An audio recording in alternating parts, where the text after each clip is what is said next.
अस्सलाम वालेकुम दोस्तों, एक्स्ट्रा पापा वीडियोज़ की तरफ से मैं हूं आपका अपना दोस्त। कैसे हैं आप सब? उम्मीद है अच्छे होंगे, ठीक होंगे और मज़े में होंगे।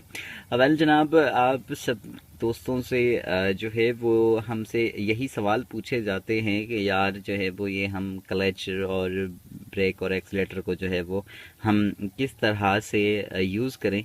तो इसका एक मैंने यहाँ पर मेरी तकरीबन 2 वीडियो पहले ही ऑलरेडी मौजूद हैं और आज मैं तीसरी वीडियो इस बारे में बना रहा हूँ। और वो सिर्फ आप लोगों को समझाने के लिए कि अगर आप में से किसी ने कोई वीडियो नहीं देखी है तो मैं जो है वो उसे दोबारा से ये चीज़ समझा सकूं। वेल दोस्तों, देखिए यहाँ पर हम जो है वो इस एक्सीलेटर और ब्रेक और क्लच के बारे में बात कर रहे हैं।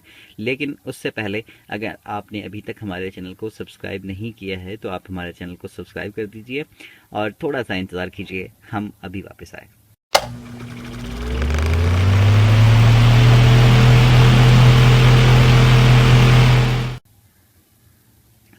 फ्रेंड्स देखिए, यहाँ पर जो है वो ये जो राइट साइड पर है, ये तो आप तकरीबन तमाम दोस्तों को पता ही होगा कि ये एक्सेलरेटर है और ये बीच में ब्रेक है और ये जो लेफ्ट पर है ये क्लच है।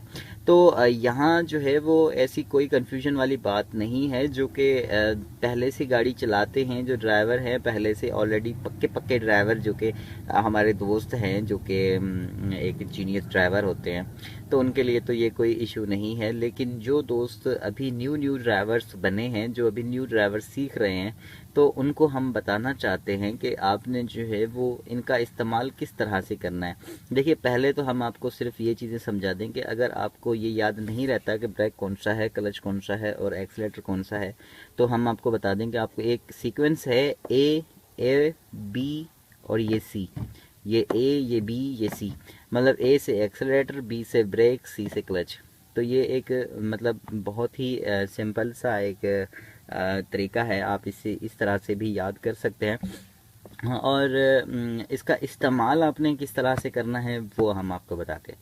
देखिए, क्लच सॉरी एक्सेलरेटर और ब्रेक का इस्तेमाल आप राइट पाँव से करें, ठीक है। कभी भी अपने लेफ्ट पाँव से ब्रेक को आप ना दबाएं। और ये लेफ्ट पाँव जो है वो आपका सिर्फ और सिर्फ क्लच के लिए यूज़ होना चाहिए। उसके बाद जब अब क्लच का इस्तेमाल होकर ख़त्म हो जाए तो आपने इस पाँव को यहाँ पर रख देना है और इस क्लच के ऊपर यहाँ पर ऐसे नहीं रखना है। बहुत सारे ऐसे दोस्त होते हैं जो कि यहाँ पर इसको रख देते हैं, तो इससे क्या होता है कि आपकी गाड़ी का क्लच प्लेट जो है वो जल्दी ख़त्म होती है। तो इसलिए ये आदत अपने अंदर डाल लें कि आपने जो है वो जैसे ही क्लच को इस्तेमाल कर लिया उसके बाद अपने पाँव को यहाँ रख देना है। वेल, यहाँ पर जो है वो हम आपको बता रहे हैं कि ये तरीका है एक्सीलेटर एक्सीलेटर और ब्रेक का यूज़ करने के लिए ये पाँव यूज़ करना है और क्लच के लिए आपने जो है वो इस पाँव को यूज़ करना है। तो अब ये तरीक़ेकार ये है कि यहाँ पर जो है वो एक सोचने वाली चीज़ है कि ये हम जो है वो क्या हम इन दोनों चीज़ों को साथ प्रेस करेंगे, साथ रिलीज़ करेंगे, क्या करेंगे, हम किस तरह से करेंगे, तो ये चीज़ हम आपको बता रहे हैं। देखिए, एक्सीलरेटर जो है वो उसके ऊपर आपका पाँव जब तक आप गाड़ी को मूव करेंगे उस कंडीशन में, ऐसी कंडीशन में आपका एक्सीलरेटर पर पाँव होना लाजमी है।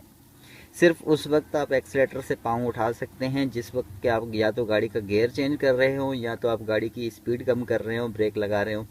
ऐसी कंडीशन में फिर ही आप जो है वो एक्सीलेटर से पाँव उठाते हैं। क्योंकि आप जब एक्सीलेटर आपको छोड़ना है, आपको आपकी गाड़ी को रोकना है, तो रोकने के लिए आपने क्या है, ब्रेक के तरफ पाँव आप जैसे ही ले जाएंगे तो आपका पाँव जो है वो ऑलरेडी यहाँ से हट चुका होगा एक्सीलेटर से। तो इसलिए हम कहते हैं कि राइट पाँव का इस्तेमाल जो है वो आप इन दोनों चीज़ों के लिए किया करें। इससे क्या होगा कि आपकी जो है कन्फ्यूजन नहीं बढ़ेगी। और अगर आपने मतलब ये चीज़ इस तरह से सीक्वेंस से नहीं सीखी तो फिर जो है वो गड़बड़ हो जानी है। गड़बड़ किस तरह से होनी है, अब देखें, आपका अगर आप ये ब्रेक जो है वो आप लेफ़्ट पाँव से यूज़ करते हैं तो फिर एक लेफ़्ट पाँव जो है वो आपका, क्योंकि वो हमेशा क्लच को प्रेस करता है, तो क्लच को आप एंड तक दबाते हैं, तो ब्रेक को आप एकदम से दबाएंगे। और जब आप एकदम से ब्रेक इसको दबाएंगे लेफ्ट पाँव से, तो आपकी गाड़ी जो है वो अचानक से यहाँ आपका एक्सीलेटर पे पाँव होगा और यहाँ आप ब्रेक को दबाएंगे, आपकी गाड़ी एकदम से झटका मार के या तो ब्रेक लगेगी या तो फिर जो है वो आपकी गाड़ी बंद हो जाएगी। तो ये चीज़ जो है वो इस तरह से आपको नहीं करनी चाहिए। और ब्रेक एक्सीलेटर जो कि हम आहिस्ता आहिस्ता देते हैं, तो इसीलिए हमारा ये पाँव जो है वो इसी चीज़ को पहले ही समझा हुआ है, तो इसलिए वो ब्रेक को भी जो है वो आहिस्ता आहिस्ता उस कंडीशन के मुताबिक ही दबाएगा जिस कंडीशन में हमें जो है वो एक्सीलरेटर की ज़रूरत पड़ती है। उसी कंडीशन में मतलब जितना हमको ये रिक्वायर होता है एक्सीलरेटर, और फिर हमारा राइट पाँव उसी तरह से जितना हमें ब्रेक रिक्वायर होगा, जिस स्पीड में हम हैं, जितने अंदाजे पर हमें गाड़ी रोकनी है, उसी अंदाजे से जो है वो ये ब्रेक को दबाएगा। तो ये राइट पाँव जो है वो इसको आप जो है वो वही काम दें जो ये इस काम में बेस्ट है, और आपका जो लेफ्ट पाँव है वो सिर्फ उसी काम में रहे जो वो कर सकता है। इसका काम है जल्दबाजी और इसका काम है आराम आराम से। तो ये जो है वो इन चीज़ों को, इन पैरों को जो है वो आप अपने हिसाब से इस्तेमाल होने दें, तो इस बारे में जो है वो आप ज़्यादा कंफ्यूज ना हों। तो यहाँ पर जो है वो एक तरीका ये है कि अगर आपने ये पाँव देखें, यहाँ पर आपने अगर क्लच को दबाना है जिस वक्त, उस वक्त आपका पाँव ऊपर आना चाहिए, ये राइट पाँव, मतलब ये इनका सीक्वेंस ऐसे होना चाहिए, ऐसे होना चाहिए। मतलब ये अगर एक पाँव आपका ऊपर आए तो दूसरा पाँव जो है वो आपका नीचे जाए। अगर आपका लेफ्ट पाँव नीचे जा रहा है तो आपको ये करना है कि आपका राइट पाँव जो है वो आपने ऊपर करना है। अगर आपने अपने राइट पाँव को नीचे करना है तो आपका लेफ्ट पाँव जो है वो ऊपर आना चाहिए। इस सीक्वेंस को आपने जो है वो समझ लेना है। और जिस वक्त आप गाड़ी को मतलब ड्राइव कर रहे हैं, गियर चेंज कर रहे हैं, तो ऐसी कंडीशन में अगर आपने जो है वो गाड़ी का क्लच प्रेस किया और साथ में आपने एक्सीलरेटर दबा दिया, तो आपकी गाड़ी जो है वो ओवर रेस हो जाएगी, और फिर जो है वो आप उस वक्त कंफ्यूज हो जाएंगे, आपकी गाड़ी बहुत अजीब अजीब आवाज़ें निकालेगी, और फिर जो है वो ऐसी कंडीशन में न्यू ड्राइवर्स जो है होते हैं वो कंफ्यूज हो जाते हैं। तो इसलिए सबसे पहले ये आप बैठ के प्रैक्टिस करें। अगर आप गाड़ी ऐसे खड़ी हुई है तो वैसी कंडीशन में आप खड़े खड़े गाड़ी में जो है वो आप इस चीज़ की प्रैक्टिस करते रहें, या फिर ऐसे छोटे मोटे किसी ग्राउंड में आप जाएं, वहाँ पर आप जाकर इसको जो है वो इसकी चीज़ की प्रैक्टिस करें। तो ये मेन चीज़ प्रैक्टिस से आएगी आपको। आप कभी भी ऐसे सीखना चाहें, अपना जहन जो है वो आपको उसको लगाना चाहें, लेकिन आप इस तरह से कभी भी नहीं सीख सकते हैं।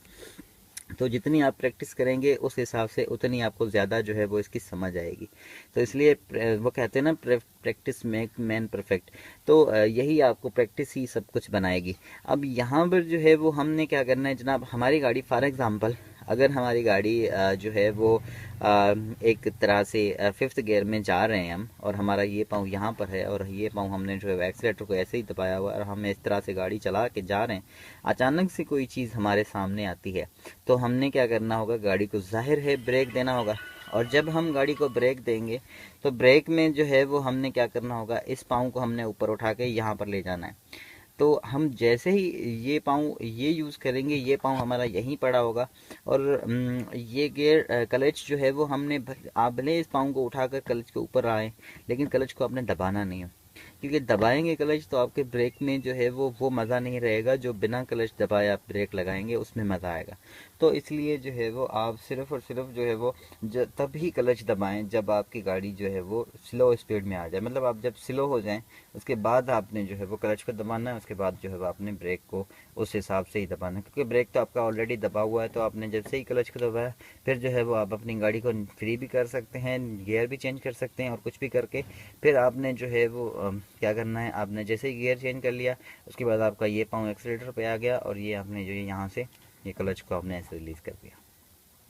तो ये एक बहुत ही सिंपल सी चीज़ है, इसमें कोई जो है वो मतलब कंफ्यूज होने वाली बात नहीं है। मैंने आपको बताया कि ये अभी आपको बहुत मुश्किल लग रहा होगा, लेकिन जब आप जो है वो इसे पूरी तरह से सीख जाएंगे, जब आपका एक तजर्बा हो जाएगा, तो आपके लिए आप सोचेंगे कि यार ये क्या चीज़ है। जब हम भी शुरू शुरू में गाड़ी चलाते थे तो मुझे बहुत मुश्किल होता था, मतलब बहुत मुश्किल होता था। हम जब गियर चेंज कर रहे होते थे, हम साथ में एक्सीलेटर प्रेस कर देते थे, हमारी गाड़ी जो है वो अजीब अजीब आवाज़ें निकालती थी, ओवर रेस हो जाती थी, और हम ऐसी कंडीशन में कंफ्यूज हो जाते थे। फिर जो है वो या तो फिर आगे हमारा स्टीयरिंग गाड़ी रोड से नीचे उतर जाती थी, या तो फिर जो है वो आगे कुछ ना कुछ हो जाता था।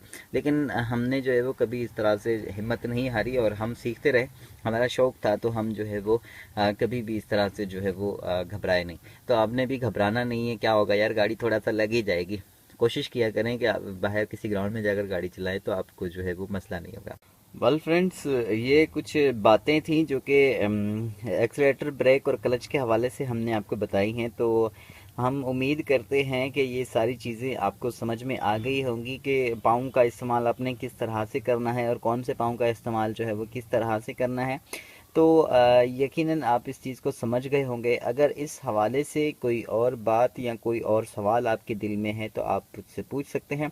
और अगर अभी तक आपने हमारे चैनल को सब्सक्राइब नहीं किया है तो हमारे चैनल को आप सब्सक्राइब कर दीजिए, अपने दोस्तों के साथ शेयर कीजिए और हमारे बारे में जो है वो गलतफहमियां दिल से निकाल लीजिए, क्योंकि हम जो है वो आपको बताते हैं जो बात, जो तजर्बा हमने अपनी लाइफ में ये करके सीखा है, ना कि हम किसी और से सीख कर आपको बताते हैं। यहाँ पर मैंने ऐसे बहुत सारे हमारे दोस्त देखे हैं जो कि मतलब ऐसे ही छोड़ देते हैं, बड़ी बड़ी छोड़ देते हैं और आपको जो है वो आपकी कन्फ्यूजन को बढ़ा देते हैं।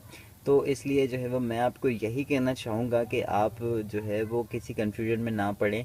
ड्राइविंग ड्राइविंग ड्राइविंग कोई मुश्किल काम नहीं है। आप जो है वो एक यकीन और एतमाद के साथ अगर आप इस चीज़ के पीछे पड़ जाएंगे तो मैं समझता हूँ कि आपके लिए कोई मसला नहीं होगा। अगर आप डर डर के चलेंगे तो आप फिर जो है वो कभी भी एक अच्छी तरह से ड्राइवर नहीं बन सकेंगे। तो इसलिए डर को ख़त्म करो, डर को भगाओ और अच्छी तरह से इसकी प्रैक्टिस करो।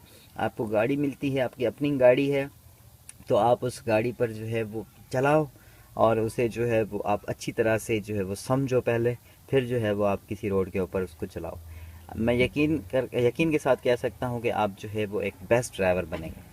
अपना बहुत सारा ख्याल रखिएगा, अपनी दुआओं में भी हमें याद रखिएगा। मिलेंगे अगली वीडियो में, तब तक के लिए गुड बाय।